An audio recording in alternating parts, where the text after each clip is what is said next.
ভগবানের যতগুলো ভক্ত আছে তার মধ্যে একজন পরম ভক্ত, যার নাম হলো সুদামা। যার নাম হলো সুদামা। সু শব্দের অর্থ হলো সুন্দর, দাম শব্দের অর্থ হলো দড়ি, দাম মানে কন্দড়ি। ভগবানকে পাবার জন্য ভক্তি প্রেমধন ওই রজ্জু। ভগবানকে পেতে গেলে অন্য কিছুই প্রয়োজন হয় না। টাকা পয়সা ধন দৌলত এগুলো অপেক্ষা অনেক বেশি মূল্যবান হলো ভগবানকে পাওয়ার জন্য চোখের জলে তাকে আকাশে বলে রাখা। সখা, আজকে অক্ষয় তৃতীয়া তিথি, আজকে তোর জন্য আমি কিছু নিয়ে যাব। আমি তো গরিব, আমি তো ভিখারি, আমি দাঁড়ে দাঁড়ে ভিক্ষে করবো। আরে দাঁড়ে ভিক্ষে করে আমি যেটাই আমি পাবো আমি তোর জন্য সেটা নিয়ে যাব। কিন্তু দেখ সখা, আজকে তোর জন্য যেটা নিয়ে যাব কতগুলো শুকনো চিড়ে আমি পেয়েছি রে সখা। এই শুকনো চিড়েগুলোকে আমি ধরে নিয়ে যাব তোর কাছে। কিন্তু শুকনো চিড়েগুলো নিয়ে যেতে হা কৃষ্ণ বলি যতই আমি নয়নের জলে কাঁদছি, আমার এই শুকনো চিড়েটা নয়নের জলে ভিজে গেল রে সখা। এই শুকনো চিড়েটা আমার নয়নের জলে ভিজে গেল। সখা, তুই পাবার অনেক যোগ্যতা রে, তোর অনেক বেশি পাবার যোগ্যতা, কিন্তু আমার দেওয়ার মতো তোকে কিছুই না। আমার দেওয়ার মতো আছে শুধু আমার ওই নয়ন ভরা জল। তুই কৃপা করে এই চিড়ের নাড়ুটা গ্রহণ করবি।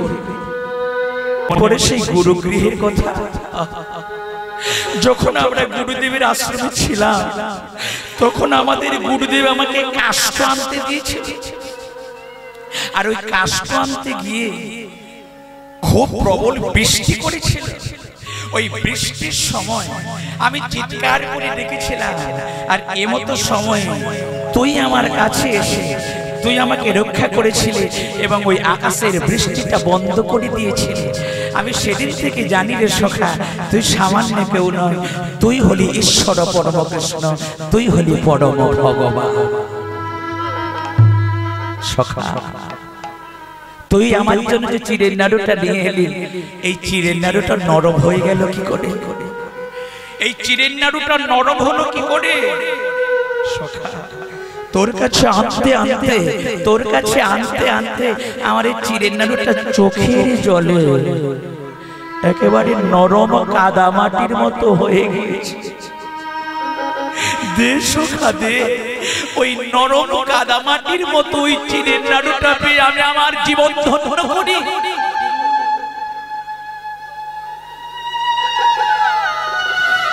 এই নরম কাদা মাটির মতো চিড়ের নাড়ুটা পেয়ে আমি আমার জীবন ধন্য করি। আর যখন ওই চিড়ের নাড়ুটা খেয়েছিল, ওই বৈকুণ্ঠ থেকে ছুটে এসেছিল স্বয়ং লক্ষ্মী দেবী।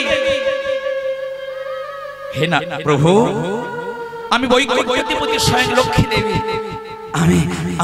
আমি তোমার ওই ভক্তের ওই প্রসাদ আমি গ্রহণ করতে চাই।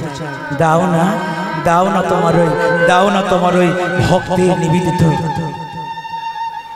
চোখের জলে পরিপূর্ণ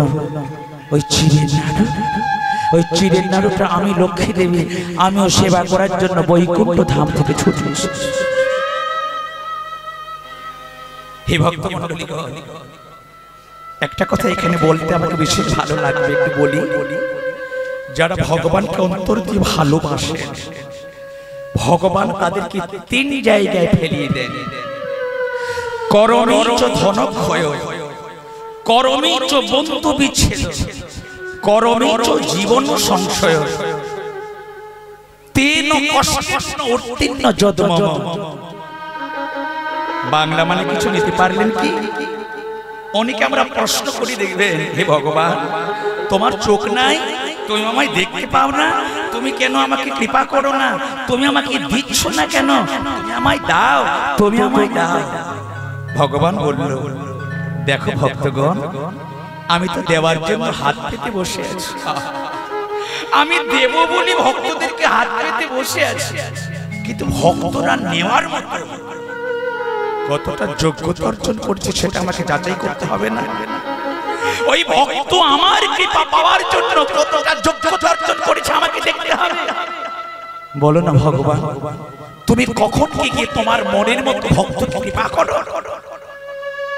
যারা শ্রীমদ্ ভাগবত সাধন করেন তারা জানেন, সুন্দর শ্লোক ওখানে দেওয়া আছে, সুন্দর শ্লোক ওখানে দেওয়া আছে, সেখানে উত্তরটা এমনি ভাবে প্রদান করা আছে, সবাই গোবিন্দকে ডাকে, সবাই আমার গৌর হরিকে ডাকে, সবাই আমার ভগবানকে ডাকে, কিন্তু কেউ কৃপা পায়, কেউ আবার একটু কৃপা পায়, আবার কেউ আবার 16 আনা কৃপা লাভ করে গোবিন্দ চরণ লাভ করে। 16 আনা কৃপা কে পাবে?